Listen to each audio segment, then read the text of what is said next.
Здравейте хора, аз съм Боби БГ и в днешното видео ще ви покажа целият ми 104 overall отбор в EAFC Mobile 25.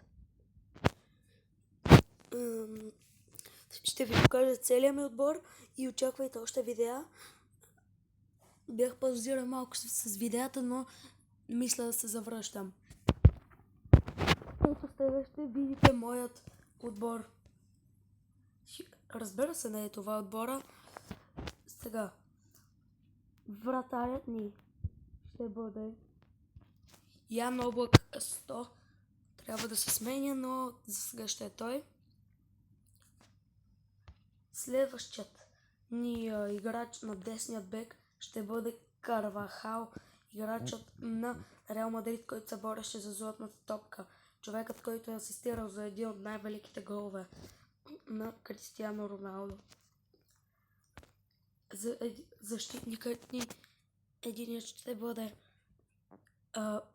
Видич, легенда на Манчестър Юнайтед, играл е заедно с българинът Димитър Бербатов. А другият ни защитник ще бъде младата звезда на Барселона Пау Кубарси. На левият бек ще бъде иконата на италианският футбол Замброта. И така свършихме с защитата. И само с защитата вече и тези силвари сме 88 оверал. Играем с CDM и той ще бъде Джака от Байер Ливеркузен, който направи уникален сезон под ръководството на Шави Алонсо. На дясното крило имаме футболистът, който от Кристал Палас се трансферира в Байерн Мюнхен, а именно Майкъл Лисе. Също така на лявото крило имаме Блейне Гитенс, една от звездите на Борусия Дортмунд, с неговите 102 оверал, но съм го апгрейднал. И следва най-интересната част. Нападателите и кабът. Нашият каб ще бъде Браун от Борусия Дортмунд.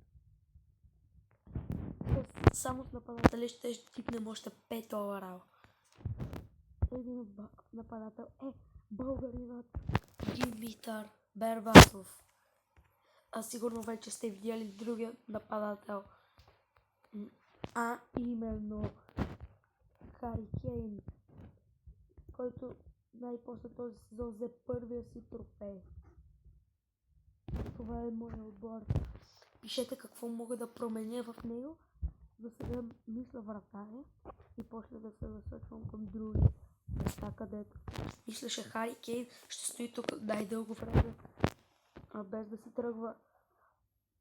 И мисля, че това е отборът ми. Струва 3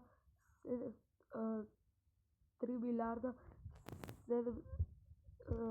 Да, виждате, цената не мога да я прочета, извинявам се. И това е от моят отбор. Трябва бързо да качвам видеото и хайде хора, чао от мен. Ще се видим в следващото видео.